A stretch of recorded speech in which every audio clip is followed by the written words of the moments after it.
થોડા વર્ષો પહેલા અમેરિકામાં બની ગયેલો એક પ્રસંગ આજે સાંભળવો છે કે જે પ્રસંગથી આપણને આપણા જીવનના ઘણા બધા મૂલ્યો મળે એવો પ્રસંગ છે. અમેરિકાના જે શ્રેષ્ઠ વૈજ્ઞાનિકો એમણે અવકાશયાનમાં સરસ મજાનું એક અવકાશયાન બનાવ્યું. એનું નામ હતું એપોલો 13. એવું યાન હતું કે આ વિશ્વમાં અત્યાર સુધીમાં કોઈએ પણ હજી આ ટેકનોલોજી વિકસાવી નહોતી. દરેક અમેરિકનોના હૈયામાં આનંદ હતો કે આ એપોલો 13 યાન એ અમેરિકામાંથી અવકાશમાં તરફ જશે ત્યારે આપણે જે મહાસત્તા કહેવાય છે એમાં એક પીછું વધારે ઉમેરાશે. દરેક અમેરિકનોના હૈયામાં આનંદ હતો અને જે ક્ષણની રાહ જોતા હતા એ ક્ષણ આવી પહોંચી અને એપોલો 13 એમનું સફળ રીતે પરીક્ષણ થયું. એ અવકાશમાં ગયું અને પૃથ્વીથી 2 લાખ માઇલ દૂર એ યાન દૂર ગયું. આશરે 55 કલાક ને 45 મિનિટ 53 સેકન્ડ સુધી આ યાન એ સફળ રીતે ઉડ્ડયન કરતું હતું. બધા વૈજ્ઞાનિકોના હૈયામાં આનંદ હતો કે ઘણા સમયથી આપણે જે યાનને એ અવકાશમાં તરતું મૂકવા માટે મહેનત કરતા હતા એ મહેનત એ આપણી અંતે સફળ થઈ. પણ અચાનક જ બધા એન્જિનિયરો જે હેન્ડલિંગ કરતા હતા અચાનક ચોંકી ગયા કે જે એ યાન હતું એમની સાથેનો સંપર્ક હતો એ તૂટી ગયો. એન્જિનિયરો બધા ઊભા થઈ ગયા કે હવે શું કરવું, કારણ કે જે યાન આકાશમાં ગયું છે એ જે માહિતી મેળવે છે એ વૈજ્ઞાનિકો સુધી ત્યારે જ પહોંચી શકે કે જ્યારે એનો સારો સંપર્ક હોય. જેમ આપણે ફોન ઉપર વાત કરતા હોઈએ, નેટવર્ક પકડાય નહીં, ટાવર મૂકી દે તો સામેવાળો ગમે તેટલી સારી વાત કરતો હોય પણ આપણે સાંભળી શકીએ નહીં. બસ એવી જ રીતે આ યાનનો સંપર્ક તૂટી ગયો. બધા ઊભા થઈ ગયા કે અચાનક આ શું થયું. ઘણા પ્રયત્નો કર્યા, મોટા મોટા ટેકનોલોજીસ્ટ હતા એમને બોલાવ્યા, બધાએ સંશોધન કર્યું પણ કશું જ હાથમાં ન આવે. ઘણા વર્ષોની મહેનત, લાખો કરોડો ડોલરોનો ખર્ચો આની પાછળ થયેલો. આ સમાચાર એ અમેરિકાના પ્રમુખ રિચર્ડ નિક્સન હતા એમની પાસે પહોંચ્યા કે આપણું જે એપોલો 13 નામનું યાન છે જે અવકાશમાં મોકલું છે તેમાં ટેકનોલોજીકલ કંઈક ફોલ્ટ આવવાને કારણે એ સંપર્ક તૂટી ગયો છે અને જો આ યાનમાં નિષ્ફળતા મળે તો જે વિશ્વની ઇતર મહાસત્તાઓ છે, ચીન, રશિયા આદિ, એમને પણ એ અમેરિકાને વગોવવાનો ચાન્સ મળી જાય. અને ત્યારે એ અમેરિકન પ્રમુખ એ ખૂબ આસ્તિક હતા. એ રિચર્ડ નિક્સન એ ઘરમાંથી બહાર નીકળતા હતા ત્યારે એમના પત્નીએ પૂછ્યું કે હવે શું થશે. અને ત્યારે પ્રમુખ એટલું જ બોલ્યા કે સૌ સારાવાના થઈ જશે. મારી પાસે એક એવી વસ્તુ છે કે જે અશક્યને પણ શક્ય બનાવે છે. તરત જે બહાર નીકળી અને અમેરિકાની જે મીડિયા ચેનલો હોય એમના પત્રકારોને બોલાવ્યા અને બધાને એ વિનંતી કરી કે સૌ અમેરિકન વાસીઓ, આપણા હૈયામાં આનંદ હતો કારણ આપણું યાન છે એ અવકાશમાં હતું પણ અચાનક એનો સંપર્ક તૂટી ગયો છે. એ બાજી હવે આપણા હાથમાં રહી નથી. સફળ થયેલી બાજી નિષ્ફળ થઈ ગઈ છે પણ એને જો ફરીથી સફળ કરવી હોય તો આપણી પાસે એક જ ઉપાય છે અને એ છે ભગવાનની પ્રાર્થના. આપણે સૌ એક સાથે મળીને ભગવાનને જો એ વિનંતી કરીશું, ભગવાનની પ્રાર્થના કરીશું તો મને વિશ્વાસ છે કે ચોક્કસ એ ભગવાન આપણી પ્રાર્થના સાંભળશે. અને દરેક અમેરિકન વાસીઓ બંને હાથ જોડી અને ભગવાનને પ્રાર્થના કરે છે, ભગવાનને વિનંતી કરે છે. આ બાજુ વૈજ્ઞાનિકો છે એમને વિશ્વાસ નથી કે અરે આ પ્રાર્થના કરવાની જરૂર નથી અત્યારે, અત્યારે આ ફોલ્ટ કેમ આવ્યો, એ કેવી રીતે દૂર થાય, એવું કંઈક વિચારવું જોઈએ. પણ આ પ્રમુખ જે રિચર્ડ નિક્સન હતા, એ પોતાના સિદ્ધાંતમાં અને પોતાના નિર્ણયમાં અડગ રહ્યા. અને અચાનક જ એમના જે મુખ્ય એન્જિનિયર હતા જેરી વ્રીલ, એ કૂદ્યા કે કોઈ શક્યતા ન હતી. અને અચાનક એ એપોલો 13 યાન જેનો સંપર્ક તૂટી ગયેલો, એ અચાનક સંપર્ક થઈ ગયો. અને જે કોઈ માહિતી એમને મેળવવી હતી, એ બધી જ માહિતી એ લોકો મેળવી શકે. અને દરેક અમેરિકન વાસીઓ ઝૂમી ઉઠ્યા, રોડ ઉપર આવી ગયા.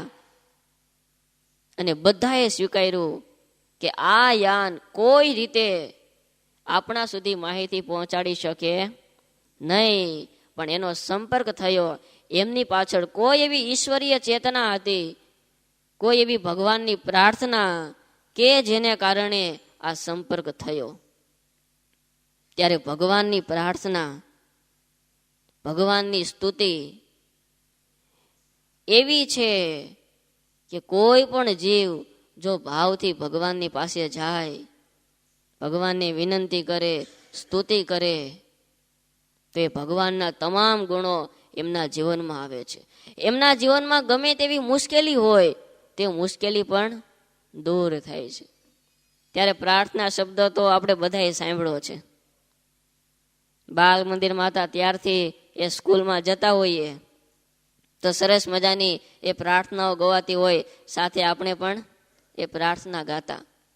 આપણા ઋષિમુનિઓનું કેવું સરસ ચિંતન છે કે નાનો એવો બાળક જ્યારે વિદ્યા પ્રાપ્ત કરવા માટે જાય છે, તો વિદ્યાની સાથે એ એમને સાચું જ્ઞાન પણ આપવામાં આવે છે. કદાચ એ સમજી ન શકે, પણ એ પ્રાર્થનાના શબ્દો એના કાનમાં પડ્યા હોય તો ધીરે ધીરે એને ભગવાનમાં પ્રીતિ થાય છે. કેવી સરસ મજાની એ પ્રાર્થનાઓ ગવાતી હોય છે. તું મને ભગવાન એક વરદાન આપી દે, જ્યાં વસે છે તું મને ત્યાં સ્થાન આપી દે. હું જીવું છું એ જગતમાં જ્યાં નથી જીવન, જિંદગીનું નામ છે બસ બોજને બંધન. આખરી અવતારનું મંડાણ બાંધી દે, જ્યાં વસે છે તો મને ત્યાં સ્થાન આપી દે. જો મતનમાં જ્યાં લગી છે સૌ કરે શોષણ, જો મજાતા કોઈ અહીંયા કરે છે પોષણ. મતલબી સંસારનું જોડાણ કાપી દે, જ્યાં વસે છે ત્યાં મને તું સ્થાન આપી દે. સવારનો સમય હોય, વિદ્યાર્થીઓ ફ્રેશ થઈ અને સ્કૂલમાં આવ્યા હોય, આવી સુંદર મજાની પ્રાર્થનાઓ ગવાતી હોય, એમનું મન છે એ એકદમ શાંત થઈ જાય છે. અને જે ભણે છે, જે વિદ્યા પ્રાપ્ત કરે છે, એ તમામ વિદ્યા એમના જીવનમાં ઉતરે છે. એટલા માટે એ ભારત વર્ષમાં તો પ્રાર્થનાનો ખૂબ મહિમા છે. દરેક ધર્મોમાં, દરેક સંપ્રદાયોમાં, દરેક દેશોમાં અને દરેક વ્યક્તિઓ પ્રાર્થનાને તો સ્વીકારે છે, સ્વીકારે છે ને સ્વીકારે છે. ફક્ત એની ભાષા જુદી હોય છે. કુરાનમાં પણ એ ઉલ્લેખ છે. મુસ્લિમ ભાઈઓ જેમ આપણે પ્રાર્થના કરીએ છીએ, એ મુસ્લિમ ભાઈઓ નમાજ પડતા હોય છે. એ નમાજ પઢે અને નમાજ દ્વારા એ ભગવાનને વિનંતી કરતા હોય, ભગવાનને સ્તુતિ કરતા હોય છે. ખ્રિસ્તી ધર્મ હોય, ક્રિશ્ચિયન ધર્મ, એમાં પણ પ્રાર્થનાનો ઉલ્લેખ છે. આપણા શાસ્ત્રો, ઉપનિષદો, વેદો, એમાં પણ એ પ્રાર્થનાનો ઉલ્લેખ છે. દરેક વ્યક્તિ પ્રાર્થના તો કરે જ છે, અને પ્રાર્થના કરે છે સામે જવાબ પણ એમને મળે છે. ગમે એવા દુઃખ હોય, ભગવાનની પ્રાર્થના કરી હોય, ભગવાનની પાસે ગયા હોય, તો એમાંથી એમને જવાબ પણ મળે છે. તો આપણને પ્રશ્ન થાય કે આ પ્રાર્થના શા માટે કરવી જોઈએ? કાંઈ એનો ફાયદો કરો ભાઈ? આટલો બધો પ્રાર્થનાનો મહિમા છે તો પ્રાર્થનાનો ફાયદો શું? પ્રાર્થનાના ઘણા બધા ફાયદા છે. પહેલો ફાયદો છે કે પ્રાર્થનાથી ભગવાનની ભક્તિ છે એ વધે છે. પ્રાર્થનાથી ભગવાનની ભક્તિ, ભગવાન સાથેનું હેત છે એ સુદ્રઢ બને છે. આપણે આખો દિવસ એ જગતની પ્રવૃત્તિઓ કરતા હોઈએ, સંસારના નાના મોટા વ્યવહારો કરતા હોઈએ, પણ એમાંથી 5 કે 10 મિનિટ ભગવાનની પાસે જઈએ, બંને હાથ જોડી અને સાચા ભાવથી જો ભગવાનની પ્રાર્થના કરીએ તો જે કાંઈ દુઃખો હોય, જે કાંઈ મુશ્કેલીઓ હોય એ તમામ છૂટી જાય છે અને ભગવાનની જે આનંદ છે, ભગવાનનો જે પ્રસન્નતા છે એ પ્રસન્નતા આપણને મળે છે. આમ તો મહાત્મા ગાંધીજી પ્રાર્થના માટે એમણે એવું કીધું કે પ્રાર્થના છે એ તો આત્માનો ખોરાક છે. એકવાર મહાત્મા ગાંધીજી રાત્રે 2 વાગે ઉઠ્યા. 2 વાગે ઉઠી અને ખાટલામાં બેઠા બેઠા રડવા લાગ્યા. એટલે કોઈએ પૂછ્યું કે ગાંધી બાપુ, અત્યારે રાત્રે 2 વાગે તમે રડવા લાગ્યા, શું કારણ છે? કસ્તુરબા પાસે હશે, કોઈ સેવક હશે.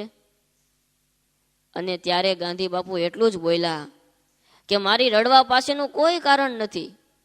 નહીં બાપુ, તમે રડો છો, કંઈક કારણ હોવું જોઈએ. તમે આટલો પ્રયત્ન કરો છો ને ભારતને આઝાદી નથી મળતી, એ કારણ છે? બાપુ કહે નહીં. તો તમે કેમ આટલા બધા રડો છો? અને ત્યારે એ ગાંધીજી એવું બોલ્યા કે મારો દરરોજનો ક્રમ છે, સાંજે 5 વાગે હું ભગવાનના મંદિરે જઈ અને ભગવાનની પ્રાર્થના કરું છું.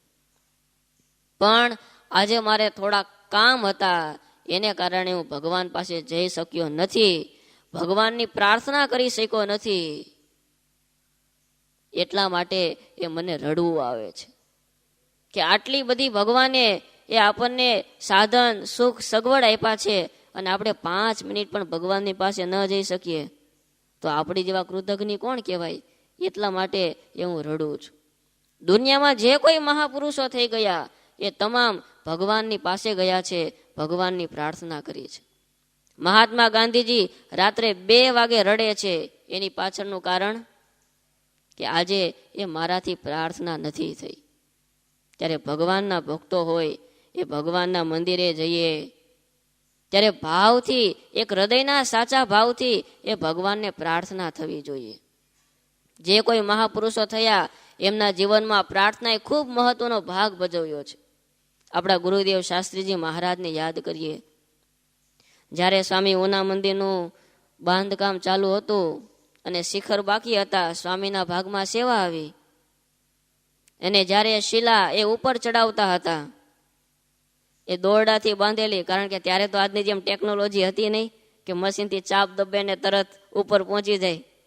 એ દોરડા ખેંચતા હશે, સ્વામી નીચે ઉભેલા, આજુબાજુમાં બધા ભક્તો ઉભેલા અને દોરડાથી એ ખેંચતા જાય, એ શિલા ઉપર ચડતી જાય અને અચાનક જ એમાંથી એક દોરડું તૂટ્યું અને બધા જે હરિભક્તો હતા એના મોઢામાંથી ચિસ્કારી નીકળી ગઈ કે હમણાં આ શિલા ગઈ. અને પ્રશ્ન એ હતો કે જો જમણી બાજુએ શિલા પડે તો બધા હરિભક્તો ઉભેલા, સંતો ઉભેલા એની ઉપર આવે, અને જો ડાબી બાજુ શિલા પડે તો જે મૂર્તિની પ્રતિષ્ઠા કરેલી એ મૂર્તિ ઉપર પડે અને મૂર્તિ ખંડિત થાય. અને ત્યારે એ શાસ્ત્રીજી મહારાજે કીધું કે તમે પ્રયાસ શરૂ રાખો, હું હમણાં આવ્યો. અને સ્વામી દોડતા એ મંદિરમાં જઈ અને સીધા મહારાજને 51 દંડવત કરી લીધા. પહેલા તો કેટલા? 51 દંડવત કરી લીધા કે હે મહારાજ, આ તમારું કામ છે, તમારું મંદિર બને છે અને જો આ શિલા પડશે તો અમે કલ્પના પણ નહીં કરી હોય એવું પરિણામ આવશે, તો મહારાજ દયા કરો, આમાંથી અમારો બચાવ થાય. અને પ્રાર્થના કરીને અચાનક જ કોઈને ખબર ન પડે એવી રીતે ધીરે ધીરે ધીરે કરતા કરતા શિલા પહોંચી ગઈ. અને ત્યારે સ્વામીએ કહેલું કે આ ભગવાનની પ્રાર્થના છે, એ ગમે એવું દુઃખ આવ્યું હોય તે દુઃખમાંથી એ આપણને છોડાવે છે, આપણું રક્ષણ કરે છે. ભગવાનની પાસે જઈએ, ભગવાનનો સંબંધ બંધાય, ભગવાનની પ્રાર્થના થાય તો દિવસે દિવસે દિવસે ભગવાનમાં હેત છે, ભગવાનમાં જે પ્રીતિ છે એ વધતી જાય છે. આપણે જગતમાં છીએ, નાના મોટા પદાર્થો પાસેથી આપણે સુખ મેળવતા હોઈએ, આનંદ મેળવતા હોઈએ, પણ ખરા અર્થમાં એ સાચો આનંદ નથી. એ તો પાંદડા છે, એ તો પાંદડા છે. ખરા અર્થમાં તો ભગવાનનું જે સુખ છે એ મૂળિયું છે. આપણને એમ થાય છે કે આ સારું સુખ છે, આ સારું સુખ છે, પણ એ તો શાખા છે. પણ હકીકતમાં એમાં જે ફળ આવે છે, એના જે મૂળ છે, એમાં સાચો આનંદ રહેલો છે. આપણા સંપ્રદાયનો બહુ સરસ મજાનો એક પ્રસંગ છે. આમ તો ઘણી વખત આપણે પ્રાર્થના કરતા હોઈએ ને તો આપણને પહેલા તો વિશ્વાસ નથી હોતો. ઘણી એમ થાય કે પ્રાર્થના તો ઘણી કરીએ છીએ, પણ પ્રાર્થના સ્વીકારતા કેમ નથી ભગવાન? પણ પહેલા તો આપણને વિશ્વાસ નથી હોતો. એક છોકરો હતો, કોલેજમાં ભણતો હશે, અને એના પ્રોફેસરે એને કીધું કે ગાંડા, તને ભણવામાં કઈ ખબર પડતી નથી તો થોડો અભ્યાસ કરવો જોઈએ ને, થોડી ભગવાનની પ્રાર્થના કર તો ભગવાન તારી સહાય કરે. અને ત્યારે છોકરો એમ બોલ્યો કે સર, ખરેખર પ્રાર્થના કરીએ તો ભગવાન સાંભળે? તો કે સાંભળે ને. છોકરો કે સાહેબ હોય નહીં. કે કેવી રીતે? જો પ્રોફેસર સાહેબ, ભગવાન મારી પ્રાર્થના સાંભળતા હોય ને તો તમે અત્યારે મારા સાહેબ નહીં, તમે મારા સસરા હો. ભગવાન પ્રાર્થના સાંભળતા જ નથી, બોલો. વિશ્વાસ નહીં. અને જ્યારે પ્રાર્થના કરે ત્યારે કેવી વસ્તુની એ માંગણી કરે છે, તો ભગવાન છે ક્યારેય એ પ્રાર્થના પૂરી કરે નહીં હો. પણ એવી પ્રાર્થના કે જેમાં આપણું હિત હોય, જેમાં આપણી સાથે રહેનારો પરિવાર, સમાજ, એનું હિત હોય, એમના જીવનમાં કંઈક સુખ આવતું હોય, તો જ ભગવાન એ પ્રાર્થનાને સાંભળે છે. બાકી જો એ પ્રાર્થનાથી દુઃખ આવતું હોય તો ભગવાન એ પ્રાર્થના સાંભળતા જ નથી. કારણ કે ભગવાનને તો એક જ હેતુ છે, એમની સાથે જોડાયેલા જે ભક્તો છે એમને હેત આપવું, એમના જીવનમાં સુખ આવે. ત્યારે જે ભક્તો ભગવાનની પાસે જાય એ ભગવાનને વિનંતી કરતા હોય છે, પ્રાર્થના કરતા હોય છે. આમ તો પ્રાર્થના અને સ્તુતિ બે શબ્દો છે. જ્યારે દુઃખ આવે ત્યારે ભગવાનની પાસે આપણે કંઈક માંગીએ છીએ, એનું નામ પ્રાર્થના. ભગવાનની પાસે જઈ અને કંઈક યાચના કરવામાં આવે, એનું નામ પ્રાર્થના. અને જેમાં ભગવાનની પાસે કશું માંગવામાં નથી આવતું, ફક્ત ભગવાનના ગુણોનું ગાન થાય છે કે હે ભગવાન, તમે આવા છો, તમારામાં આવી શક્તિ છે, આટલા સામર્થ્યવાન છો. કેવળ ભગવાનના ગુણ ગાવામાં આવે છે, એને સ્તુતિ કહેવાય. જેમ કે આપણે બોલીએ છીએ, નિર્વિકલ્પ ઉત્તમ હતી, નિશ્ચય તવ ઘનશ્યામ, મહાત્મા જ્ઞાન સહિત. એ જે આખી જે આપણે અષ્ટક બોલીએ છીએ એ પ્રાર્થના છે. એમાં આપણે ભગવાન પાસે માંગણી કરીએ છીએ કે આ આપો, આ આપો, આ આપો, આ ન થાય. મહાબળવંત માયા છે એ પ્રાર્થના છે. પણ સાંજની આરતીમાં આપણે બોલીએ છીએ, જય જય શ્રી ઘનશ્યામ દયાની દે, જય જય શ્રી ઘનશ્યામ તાપ નિવારણ મંગલ કારણ, તારણયાત્મા રામ દયાની દે, જય જય શ્રી ઘનશ્યામ કલિબલ કંડન પંડિત મંડન, ખંડન કૃત ધનવામ દયાની દે, જય જય શ્રી ઘનશ્યામ. આજે આપણે સ્તુતિ કરીએ છીએ એમાં ક્યાંય કોઈ માંગણી કરતા નથી. જય જય શ્રી ઘનશ્યામ, હે ભગવાન તમારો જય થાય, તમે તો દયાના નિધિ છો. તાપ નિવારણ મંગલ કારણ, તમે તાપનું નિવારણ કરો છો. મારા તાપનું નિવારણ કરો એમ નહીં, તો પાછી પ્રાર્થના થઈ જાય. તમે તાપનું નિવારણ કરો છો, મંગલ જે કઈ મંગલ બને છે એનું કારણ છો. તારણ આત્મા રામ, દરેક જીવને તારનારા છો. કેવળ ભગવાનમાં રહેલી જે શક્તિ, જે સામર્થ્ય છે એમનું ગાન થાય છે, એને સ્તુતિ કહેવાય. અને જેમાં ભગવાનની પાસેથી એ કંઈક માંગવાની અપેક્ષા રહે છે, કહેતા કે સકામ ભાવ આવે છે, એને પ્રાર્થના કહેવાય. ત્યારે શ્રીજી મહારાજને પણ વચનામૃતમાં પ્રશ્ન પૂછાયો છે કે હે મહારાજ, આચાર્ય મહારાજે આમ તો પ્રશ્ન પૂછ્યો છે કે તમારા સંતો હોય એ તો આખો દિવસ તમારું ભજન કરી શકે, તમારી પાસે હોય, પણ અમે તો જગતમાં રહેતા હોઈએ તો અમે શું કરીએ? તો જે સંતો ભજન કરે છે એની સાથે અમે પણ પહોંચી શકીએ, અમારા હૃદયમાં પણ એવો તમારો આનંદ આવે. ત્યારે મહારાજે સરસ ઉત્તર કર્યો છે. મહારાજ કહે, ભગવાનના ભક્ત અને સંત હોય એ ભલે ભગવાનની પાસે રહીને ભજન કરતા હોય, પણ તમે ગૃહસ્થ છો, આખો દિવસ તમે સંસાર વ્યવહારના કામકાજ કર્યા હોય, પણ સાંજના સમયે એક ઘડી કે અર્ધ ઘડી ભગવાનની પાસે ઊભા રહી અને સાચા ભાવથી એ ભગવાનની વિનંતી, ભગવાનની સ્તુતિ પ્રાર્થના થાય તો આખો દિવસમાં જે કાંઈ પાસ લાગ્યા છે બધા નાશ પામી જાય. બોલો લ્યો, તમને ભગવાને કેટલું કન્સેશન આપ્યું? અમારે આખો દિવસ ભજન કરવાનું, તમારે એક ઘડી કે અર્ધ ઘડી, પણ એ અર્ધ ઘડી પાછું થવું જોઈએ હો પાછું. આ નહીતર અહીંયા ભગવાનને પ્રાર્થના કરતા પાછા મનમાં બધા વિચાર ચાલુ હોય, આને આટલા પૈસા દેવાના છે, આજે સાંજે અહીંયા બેસવા જવાનું છે, કાલે અહીંયા લગ્ન છે. આખી આરતી પૂરી થાય ને ત્યાં એને આખો મહિનાનો પ્રોગ્રામ ગોઠવાઈ જાય, ત્યાં કરવાનું છે, આ કરવાનું, તો મેળ ન આવે. એ જે ઘડી કે અર્ધ ઘડી એવા ભાવથી પ્રાર્થના થાય કે આજુબાજુમાં બધું જ ભૂલાઈ જાય, ખુદ આપણને પણ ભૂલી જઈએ, ભગવાનમાં એક રસ થઈ જઈએ, તો એ પ્રાર્થના છે ભગવાન સ્વીકારે છે. આપણા સુરતના બહુ સારા મહારાજના હરિભગત હતા, અરદેસરજી કોટવાડ. એ જ્યારે મહારાજના ભગત નહોતા, સત્સંગમાં ન આવ્યા હતા, ત્યારે એમના જીવનમાં એક દુઃખ આવેલું. આમ તો સત્સંગ પહેલા એ ભાઈચંદ શેઠ અને અરદેસરજી કોટવાડ બંને પાકા મિત્રો. એટલે એકવાર અરદેસરજી કોટવાડ આ ભાઈચંદ શેઠને મળવા ગયા, એટલે એને કીધું કે કેમ ભાઈ તમે આટલા મૂંઝાયેલા લાગો છો? એટલે કે કાંઈ નહીં. તો કે નહીં, તમે દરરોજ મને મળવા માટે આવો છો અને જે આનંદ હોય છે, જે ઉત્સાહ હોય છે, આ જેવો આનંદ ને ઉત્સાહ નથી. આજે તમે કંઈક મૂંઝાતા હોય એવું લાગે છે. ત્યારે અરદેસરજી કોટવાળ બોલ્યા કે દુઃખ તો કાંઈ નથી, પણ આમાં તો કઈ ખબર નથી પડતી. એક દુઃખ દૂર કરીએ ત્યાં બીજું, પેલો પ્રશ્ન, બીજો પ્રશ્ન, કેટલા પ્રશ્ન આવતા જાય, કઈ સમજાતું નથી. અરે પણ થયું શું? તો કે હું જે જગ્યાએ નોકરી કરું છું ત્યાં મારી નીચે એ અમુક નાના કર્મચારીઓ પણ નોકરી કરે છે. હવે કોઈ ગ્રાહક કંઈક ખરીદી માટે એવા હશે, અથવા તો કોઈક પબ્લિક કંઈક આવ્યું હશે કરવેરોની માંગણી કરવા માટે, એમાં કોઈ નાના અધિકારી છે, એમનાથી કઈ ભૂલ થઈ ગઈ, એમને થોડીક લાંચ લેવાનો સંકલ્પ થયો અને એમણે લાંચ લીધી અને પકડાઈ ગયા. એને કારણે એની નોકરી તો ગઈ, પણ મારી નોકરી પણ ગઈ. મને સુબા સાહેબે કહી દીધું કે કાલે સવારે તમારે પણ નોકરીમાં આવવાનું નથી.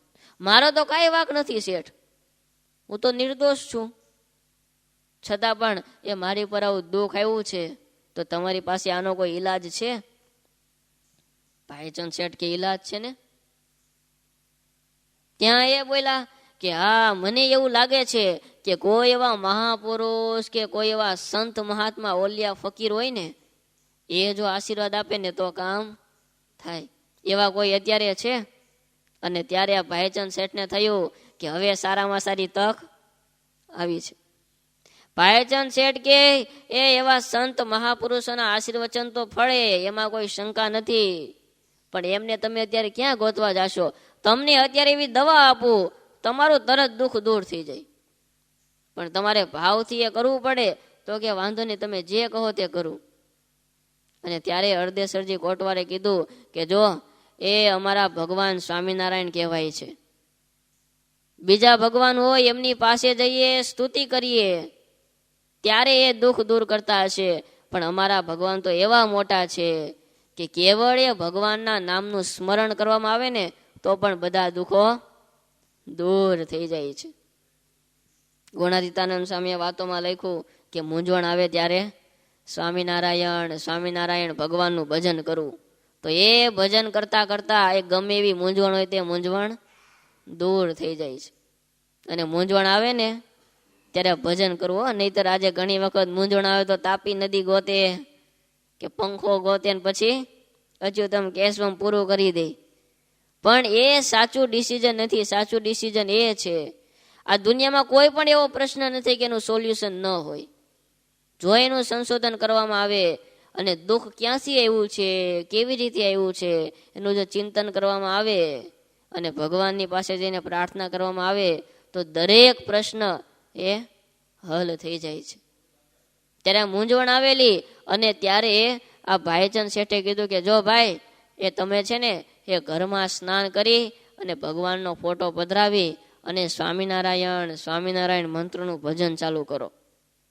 એ મંત્રમાં એટલી બધી તાકાત છે, એટલો બળિયો મંત્ર છે કે તમારા મનની જે કાંઈ ઈચ્છા છે એ તમામ ઈચ્છા પૂરી થશે.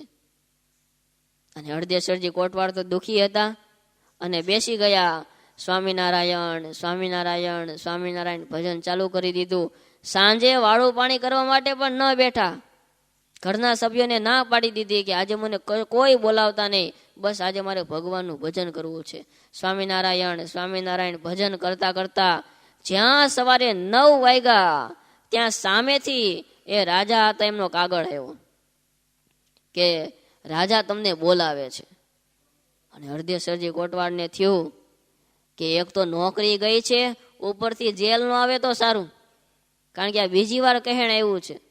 અને હળદેસરજી કોટવાડ ત્યાં ગયા. ત્યાં રાજા ઊભા થઈ અને એને ભેટી પડ્યા કે ભાઈ, મારી ભૂલ થઈ ગઈ.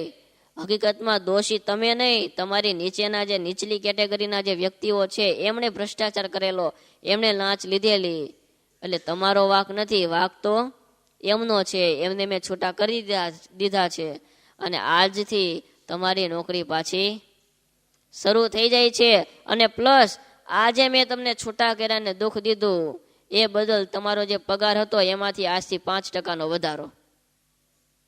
બોલો લ્યો, દુઃખ આવ્યું અને ભગવાનની પ્રાર્થના કરી, ભગવાનના મંત્રનો જાપ કર્યો, ભગવાનની સ્તુતિ કરી તો ભગવાને સ્વીકારી. જે દુઃખ આવનારું હતું એ દુઃખ પણ દૂર થઈ ગયું ને ઉપરથી 5% વધારો થઈ ગયો. બોલો, ભગવાનની પ્રાર્થના, ભગવાનની સ્તુતિમાં કેટલી તાકાત છે. કેવળ આ લોકમાં સુખી કરે એવું નથી. ભગવાનની પ્રાર્થના આ લોકમાં જ સુખી કરે એવું નહીં, આ લોકમાં પણ સુખી કરે અને પરલોકમાં પણ સુખી કરે. આજે મહાન વ્યક્તિઓ હોય એ પણ ધીરે ધીરે ધીરે એ પ્રાર્થનાને સ્વીકારે છે. જે નાસ્તિક હોય એ પણ ધીરે ધીરે ધીરે એ પ્રાર્થનાને ભગવાનને સ્વીકારતા થયા છે. આમ તો અમેરિકામાં અત્યારે 125 કોલેજ છે, એમાંથી 84 કોલેજમાં એ સ્ટાર્ટિંગમાં જ ભગવાનની પ્રાર્થના થાય છે. લ્યો, નહીં તો કોલેજમાં પ્રાર્થના કરવી એટલે અઘરી છે ને. એમાં સીધો લેક્ચર ચાલુ કરીને એને છૂટા કરી દેવાની વાત હોય, પણ ત્યાં પણ એ પ્રાર્થના થાય છે. એ લોકો પણ સ્વીકારે છે કે નહીં, ભારતમાં યુવાધન છે, આટલું આગળ વધે છે, આટલું શક્તિવાળું છે, આટલી સહન શક્તિ છે, તો કાંઈક હોવું જોઈએ. અને પછી અમુક નિષ્ણાંતો હોય ને બધા, એમણે વિરોધ કર્યો કે ભાઈ આવી પ્રાર્થના કાંઈ ન હોય, આ તમે શરૂઆતમાં 10 મિનિટ આ બધું કરાવો, એમાં ટાઈમનો બગાડ થાય છે, આ પ્રાર્થના કરવાની કોઈ જરૂર નથી. એમને ખૂબ વિરોધ કર્યો. ત્યારે એ જ અમેરિકામાં બહુ મોટી કેન્સરની હોસ્પિટલ હશે અને ત્યાંના એક ડોક્ટર એમણે સામે વિરોધ કર્યો કે તમે જે કહો છો કે પ્રાર્થનાથી કાંઈ નથી થતું, એનો હું વિરોધ કરું છું. પ્રાર્થનાથી કાંઈ નથી થતું એમ નહીં, પ્રાર્થનાથી શું નથી થતું ને એ પ્રશ્ન છે. તો કે તમે કઈ રીતે કહી શકો? અને ત્યારે એને કીધું કે હું પોતે કેન્સરની હોસ્પિટલ ચલાવું છું અને એમાં ઘણા બધા કેન્સરના દર્દીઓ મારી પાસે આવે છે અને મને અત્યાર સુધીનો અનુભવ છે કે જે લોકો મારી પાસે આવ્યા છે, દર્દ હોય પણ જે ભગવાનની વિનંતી કરે છે, ભગવાનને સ્તુતિ કરે છે, ભગવાનની પ્રાર્થના કરે છે, એમને ઝડપથી રિકવરી આવે છે. મેં એક દર્દી નહીં, અત્યાર સુધીમાં ઘણા બધા દર્દીઓનું મેં માર્કિંગ કર્યું છે. જે ભગવાનની પ્રાર્થના કરે છે, આસ્તિક જીવ હોય છે, એમને દવા તો કામ કરે છે પણ ભગવાનની પ્રાર્થના કરે છે તો રિકવરી ઝડપથી આવે છે. અને જે લોકો ભગવાનમાં માનતા નથી, કેવળ દવાના બળે કે ડોક્ટર તમે દવા આપો ને દવાથી સારું થઈ જશે, એવી માન્યતા ધરાવનારા જે દર્દીઓ છે એમને રિકવરી તો આવે છે પણ રિકવરી આવતા વાર લાગે છે. અને જે ભગવાનની પ્રાર્થના કરે છે, ભગવાનની વિનંતી કરે છે, એમને ઝડપથી રિકવરી આવે છે. ત્યારે આપણા સ્વામિનારાયણ સંપ્રદાયમાં તો એ પ્રાર્થનાનું બહુ મોટું મહત્વ છે. વચનામૃતમાં પણ શ્રીજી મહારાજે એ સુંદર વાત કરી કે ભગવાનના ભક્તો હોય એ ભગવાનની પૂજા પૂરી કરે અને પછી એ ભગવાનની આગળ બે હાથ જોડી અને પ્રાર્થના કરવી કે હે ભગવાન, મારી કુસંગી થકી રક્ષા કરજો. કારણ કે જ્યારે એ આપણે જગતમાં જઈએ ત્યારે ઘણા પ્રકારના એ જીવો હોય, અને કુસંગ એટલે ખાલી વ્યક્તિઓનો કુસંગ નડે એટલું નહીં. વ્યક્તિઓ, ટેકનોલોજી, આ તે ઘણું બધું છે કે જે આપણને ભગવાનથી દૂર કરી દે. ફોન છે એ શું લાગે આપણને? એમ લાગે ને ફોન તો બહુ ઉપયોગી છે. ફોન વિના તો જીવન, નાનો એવો ફોન છે પણ આપણને કેટલો બધો ઉપયોગી છે. પણ જો ધ્યાન રાખવામાં ન આવે તો એ નાનો એવો મોબાઈલ આપણને ભગવાન ભૂલાવી દે. હમણાં આ 2016નું વર્ષ પૂરું થયું ત્યારે ગ્લોબલ મીડિયા કન્ઝ્યુમર કરીને એક સંસ્થા, એમણે સંશોધન કર્યું કે આ જે ફોન છે એને દરેક માણસોને પકડી લીધા છે. તો હકીકતમાં શું છે? આખું એણે એક સંશોધન કર્યું અને સંશોધનમાં એવું તારણ નીકળ્યું કે આખા વિશ્વમાં જે કુલ વસ્તી છે 8 અબજ, એમાંથી 74% લોકો એવા છે કે ઊંઘમાંથી ઉઠે પછીની 15 મિનિટમાં એ પેલા ફોન ખોલે છે. વિશ્વની 74% પબ્લિક એ ઊંઘમાંથી ઉઠીને 15 મિનિટમાં તરત ફોન ખોલે છે. શું નવીન છે, શું નવીન અપડેટ થયું, તરત એ પોતાનો ફોન ખોલે છે. અને એમણે કુલ 53,000 વ્યક્તિઓ પસંદ કરેલા, એમાં 2,000 આપણા ભારતના હતા. અને પછી આ આખું સંશોધન થયું અને 96% લોકો એ ઉઠ્યા પછીની અડધી કલાકમાં એ પોતાનો ફોન ખોલીને જોવે છે. પછી સ્નાન કરવાનું, બ્રશ કરવાનું, નાસ્તો કરવાનો કે બીજા જે કઈ નાના મોટા વ્યવહાર એ બધા પછી પેલા ફોન જોઈ લેવાનો. અને 86% લોકો એવા છે કે સુવાની તૈયારી કરે ને બેડમાં, ત્યારે સૂતા પહેલાની 10 મિનિટ એમના હાથમાં ફોન હોય છે. સુવાની તૈયારી કરે અને સુતા એ ફોન. પેલા જેમ હતા તો આપણે સુતા હોય તો કે ભાઈ ભગવાનનું સ્મરણ કરતા કરતા શું, સંતોને યાદ કરતા કરતા શું, એ સિસ્ટમની જગ્યાએ હાથમાં ફોન હોય. એમના ફોનમાં આમ કરતા એમ કરતા કરતા નીંદર આવી જાય ને ફોન બાજુમાં મુકાઈ જાય. જેમ પેલા ગામડામાં મચ્છર કરડતા હોય તો જેમ પંખા રાખતા, આમ પંખો આમ ફેરવે, એ સિસ્ટમ ચાલુ જ છે. હવે આમ ફેરવે છે. પેલા આમ કરતા, હવે આમ કરે છે. સિસ્ટમ કઈ બદલી નથી. તો એક નાનો એવો ફોન છે એ પણ આપણને ભગવાન ભૂલાવી દે છે. કોઈના શબ્દો, આ તે નાનું મોટું ઘણું બધું છે ટેકનોલોજી કે જે આપણને, ત્યારે ટેકનોલોજી છે એ પણ એક પ્રકારનો તો કુસંગત છે. ત્યારે જ્યારે ભગવાનની પાસે આવીએ ત્યારે બે હાથ જોડી અને ભગવાનને પ્રાર્થના કરવી કે હે ભગવાન, આને આ જન્મે અમે તમારી પાસે પહોંચી જઈએ, બાકી આમાં કાંઈ નક્કી નથી ક્યાંથી ક્યાં ગાડી ટ્રાન્સફર થઈ જાય. ત્યારે જો પ્રેમાનંદ સ્વામી હોય, મુક્તાનંદ સ્વામી હોય, બધા સંતોએ કેવી સરસ પ્રાર્થના કરી છે. પ્રેમાનંદ સ્વામી એ જ્યારે મહારાજ ધામમાં જવાના હતા અને છેલ્લું પદ બનાવ્યું, કેવું સરસ મજાનું પદ છે. બિસરન જાજો મોરે મિત મિતવા, બિસરન જાજો મોરે મિત. કે ભગવાન, મને તમે ભૂલી ન જતા. બિસરન જાજો મોરે મિત, યહવર માગુ નીત, મિતવા બિસરન જાજો મોરે મિત. દિન બંધુવતી મૃદુલ સુભાઓ, ગાઉ નિશ દિન ગીત. કેવી સરસ એ પ્રેમાનંદ સ્વામીએ એમાં મહારાજને પ્રાર્થના કરી છે. શબ્દો બહુ સરસ વાપર્યા કે બિસરન જાજો મોરે મિત, કે હે ભગવાન, તમે મને ભૂલી ન જતા.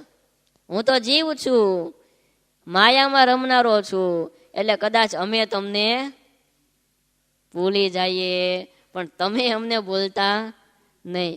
આપણે મોદી સાહેબને ઓળખીએ એ કરતા પણ મોદી સાહેબ આપણને યાદ કરીમાં મહાનતા છે. એમ હે ભગવાન, અમે કદાચ સમય સંજોગો એવી પરિસ્થિતિ આવે તો અમે તમને ભૂલી જઈએ, પણ હે ભગવાન, તમે અમને ભૂલતા નહીં. ત્યારે મહાબળવંત માયા હોય, નિર્વિકલ્પ ઉત્તમતી હોય, જે કાંઈ નાની પ્રાર્થના હોય એ પ્રાર્થના કરવાથી એ આપણું હૃદય છે શુદ્ધ થાય છે. પૂજ્ય સ્વામી ઘણી વાર કહે કે પ્રાર્થના કરવાથી આપણા અંતઃકરણમાં આપણને નડતા જે કાંઈ દોષો છે એ દોષો દૂર થાય છે અને અંતઃકરણ છે એ શુદ્ધ થાય છે. ત્યારે એ ભગવાનની પ્રાર્થના કરીએ પણ પાયો શું છે? વિશ્વાસ. વિશ્વાસ ન હોય તો તમે કલાકો સુધી ભગવાનની સામે ઉભા રહો અને ભગવાનને વિનંતી કરો તો એનો કોઈ અસર થાય નહીં. પણ જો વિશ્વાસ છે, શ્રદ્ધા છે કે નહીં, હું જે કાંઈ કરું છું, હું જે કાંઈ બોલું છે મારા મહારાજ 100% સ્વીકારશે ને સ્વીકારશે જ, તો એ ભગવાન છે એ આપણી પ્રાર્થના સ્વીકારે છે. ત્યારે એ મહારાજના ચરણોમાં પ્રાર્થના કરીએ કે હે મહારાજ, અમે જે કાંઈ પ્રાર્થના કરતા હોઈએ, વિનંતી કરતા હોઈએ એ તમે સ્વીકારો અને અમારા જીવનમાં આ લોકમાં પણ સુખી થઈએ ને પરલોકમાં પણ સુખી થઈએ. સહજાનંદ સ્વામી મહારાજની જય.